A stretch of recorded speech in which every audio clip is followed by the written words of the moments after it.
श्री स्वामी समर्थ मित्रांनो, अक्कलकोटचे स्वामी समर्थ महाराज हे केवळ एक संत नव्हते, तर ते साक्षात परब्रह्म भगवान दत्तात्रयांचे तिसरे अवतार होते. भिवू नकोस, मी तुझ्या पाठीशी आहे हे केवळ आश्वासन नसून ते कोट्यावधी भक्तांच्या आयुष्याचा आधार आहे. आजच्या या विशेष व्हिडिओत आपण स्वामींच्या अक्कलकोटमधील वास्तव्यापासून त्यांच्या महानिर्वाणापर्यंत सखोल प्रवास पाहणार आहोत. मित्रांनो, स्वामी समर्थांच्या पूर्व आयुष्याबद्दल फारशी अधिकृत माहिती उपलब्ध नाही, कारण ते स्वतःला मूळ पुरुष म्हणायचे. पण मी ह्या व्हिडिओच्या माध्यमातून आपल्या भक्तांपर्यंत स्वामींची माहिती बऱ्यापैकी पोहोचण्याचा प्रयत्न करेल.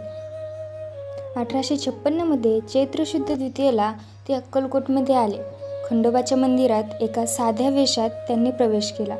सुरुवातीला लोक त्यांना वेडा समजायचे, पण त्यांच्या नजरेतील तेज आणि त्यांच्या शब्दातील सामर्थ्य पाहून अक्कलकोटचे राजा आणि सामान्य जनता त्यांच्या चरणी लीन झाली. स्वामींनी 22 वर्षे अक्कलकोटमध्ये वास्तव्य केले आणि हे ठिकाण जगासाठी तीर्थक्षेत्र बनले. मित्रांनो, आपल्या स्वामींचे चमत्कार हे कोणाला तरी भुरळ घालण्यासाठी नव्हते, तर ते भक्तांच्या अहंकार नष्ट करण्यासाठी आणि त्यांची श्रद्धा दृढ करण्यासाठी होते. त्यांनी कधीच कर्मकांडाला महत्त्व दिले नाही.